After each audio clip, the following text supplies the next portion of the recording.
फातिमा की रानी माँ, प्रभु यीशु की माँ, आसरा तू ही है माँ।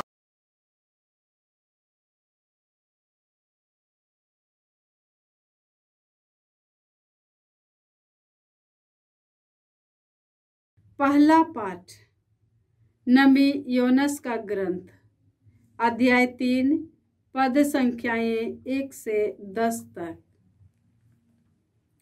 प्रभु की वाणी योनस को दूसरी बार यह कहते हुए सुनाई पड़ी, उठो, महानगर निनवे जाकर वहां के लोगों को उपदेश दो, जैसा कि मैंने तुम्हें बताया है। इस पर योनस उठ खड़ा हुआ और प्रभु के आज्ञानुसार निनवे चला गया। निनवे एक बहुत बड़ा शहर था। उसे पार करने में 3 दिन लगते थे। योनस ने उसमें प्रवेश किया और 1 दिन की यात्रा पूरी करने के बाद वह इस प्रकार उपदेश देने लगा। 40 दिन के बाद निनवे का विनाश किया जाएगा।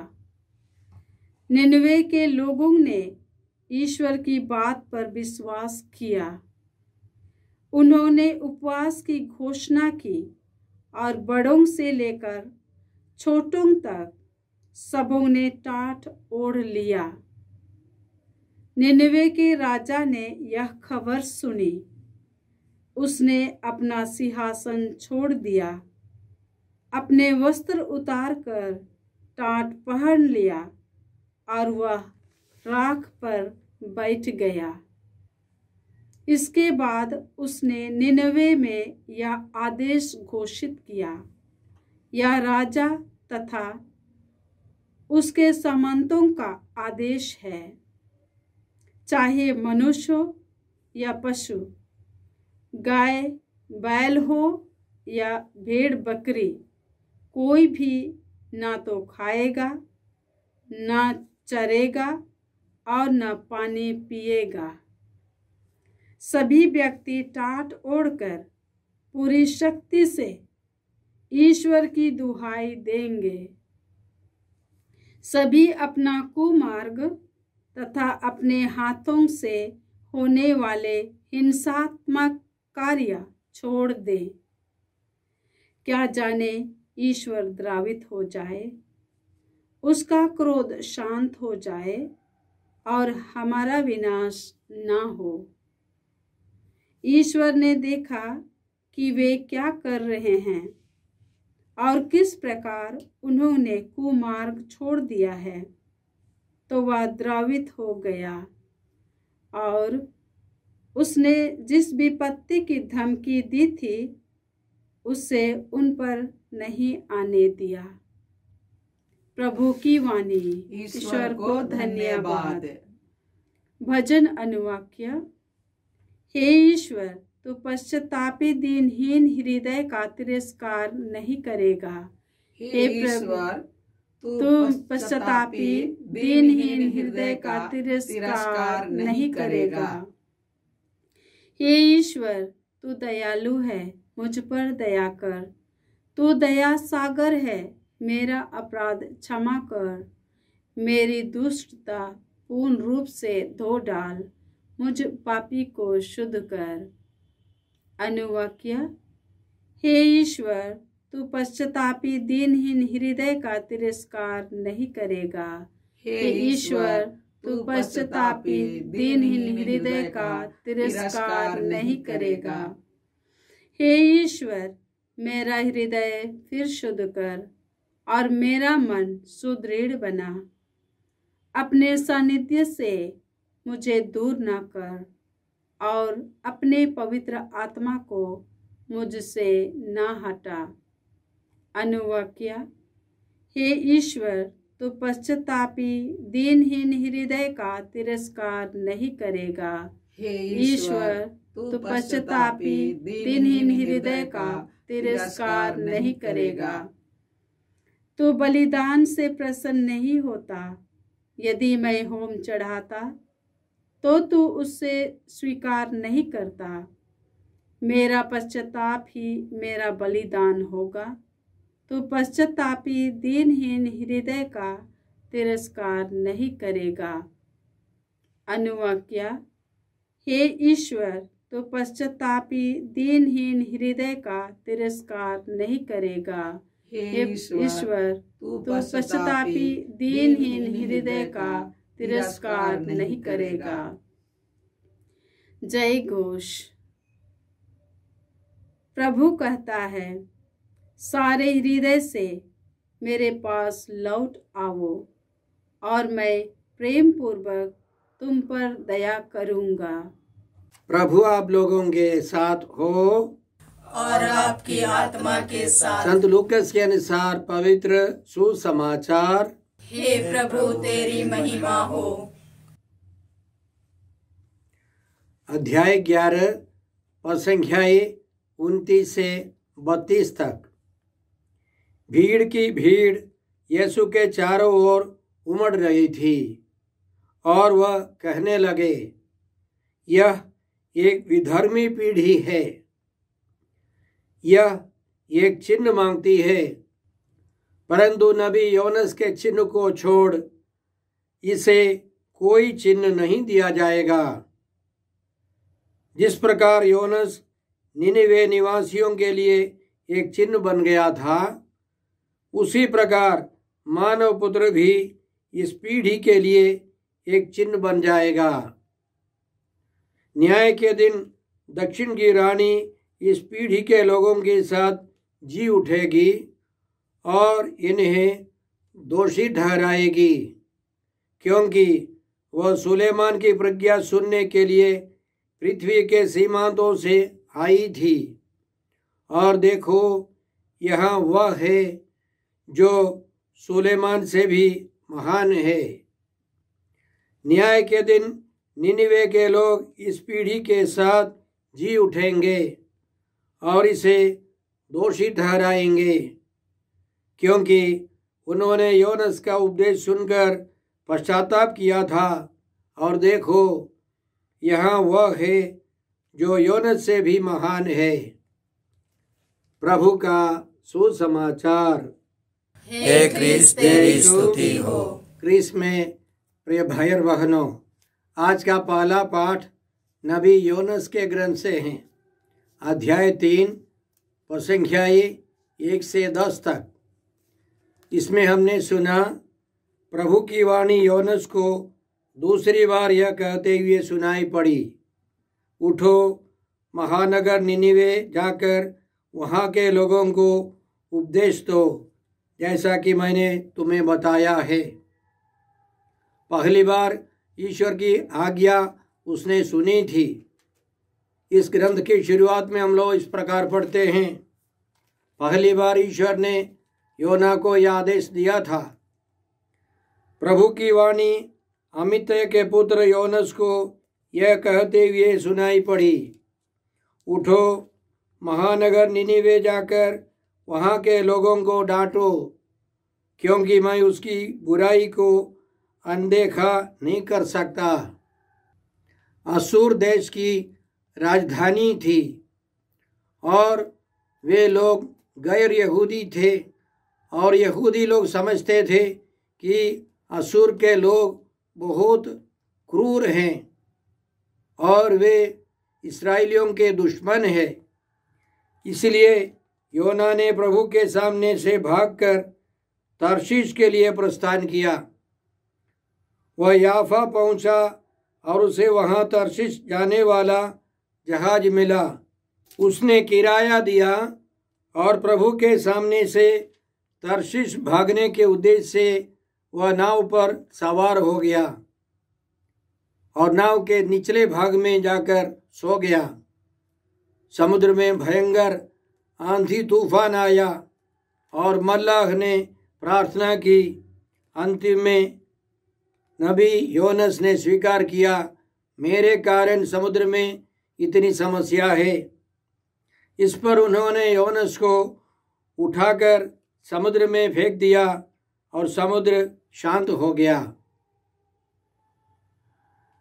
और आगे हम लोग पढ़ते हैं, प्रभु के आदेशानुसार एक मच्छ योनस को निकल गया और योनस 3 दिन और 3 रात मच्छ के पेट में पड़ा रहा और वो मर गया था। उसने ईश्वर से प्रार्थना की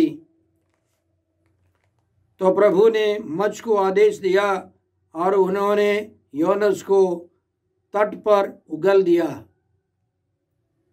और फिर ईश्वर ने उसको बताया, निनिवे जाकर प्रायश्चित के लिए, पश्चाताप के लिए आज्ञा दो। योनस ने उसमें प्रवेश किया, उस नगर में प्रवेश किया और 1 दिन की यात्रा पूरी करने के बाद वह इस प्रकार उपदेश देने लगा, 40 दिन के बाद निनिवे का विनाश किया जाएगा।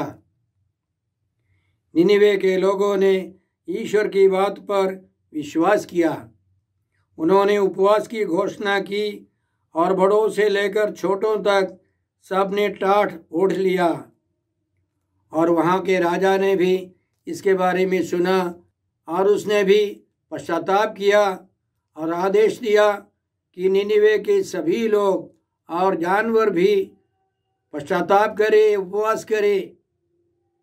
और हम लोग अंतिम में सुनते हैं, ईश्वर ने देखा कि वे क्या कर रहे हैं और किस प्रकार उन्होंने कुमार्ग छोड़ दिया है, तो वह द्रवित हो गया और उसने जिस विपत्ति की धमकी दी थी उसे उन पर नहीं आने दिया। तो भाई और बहनों, चालीसा काल में पवित्र कलीसिया हमको यह पाठ देती है ताकि हम इन पवित्र वचनों पर मनन करें, हम भी पश्चाताप करें। हमको भी अपने पापों को स्वीकार करना है। हम कितने भी बड़े पापी क्यों न हो, ईश्वर हमको बचाना चाहता है। नबियों के द्वारा ईश्वर ने पश्चाताप का उपदेश दिया। प्रभु यीशु ने आकर संत मार्कुस के सुसमाचार में सबसे पहले प्रवचन में बताया, समय पूरा हो चुका है, ईश्वर का राज्य निकट आ गया है, पश्चाताप करो और सुसमाचार में विश्वास करो।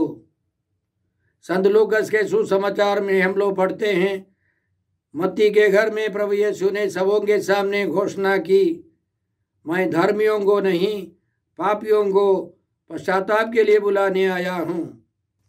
नबी यिर्मयाह के द्वारा ईश्वर कहता है, मैं तुम्हारे पापों को क्षमा करूँगा।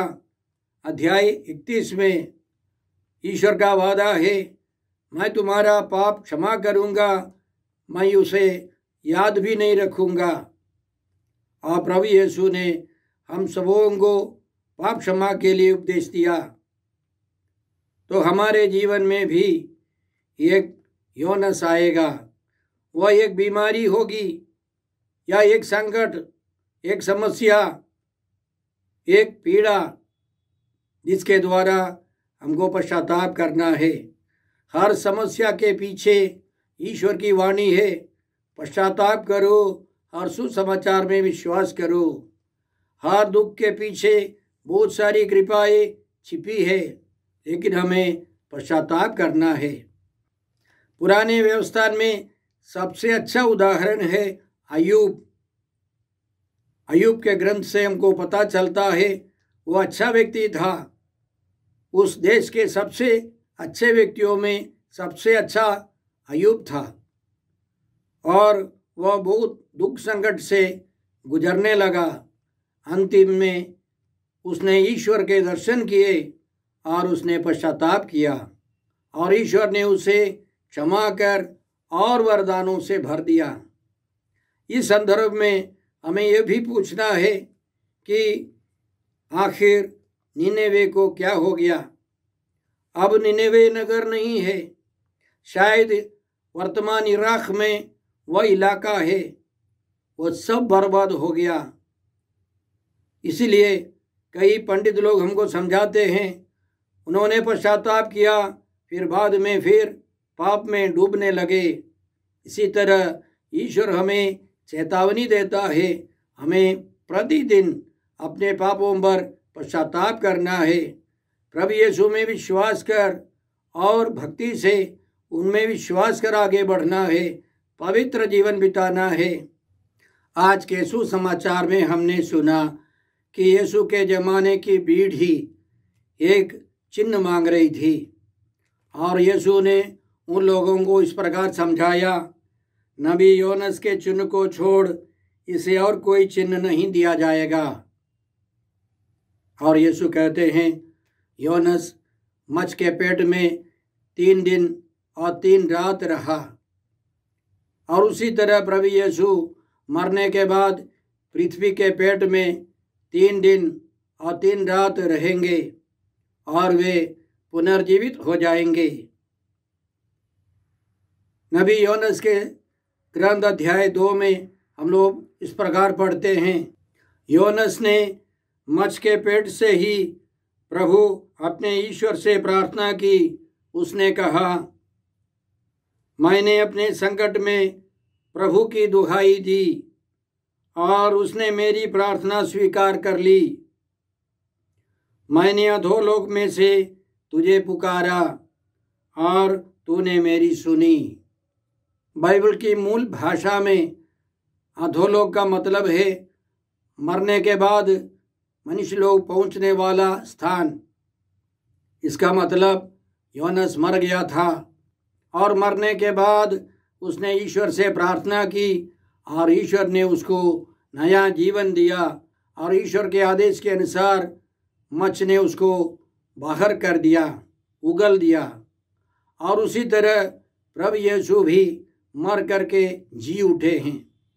तो पुराने व्यवस्था में एक योनस था, नए व्यवस्था का योनस प्रभु यीशु हैं और वे मरकर तीसरे दिन जी उठे।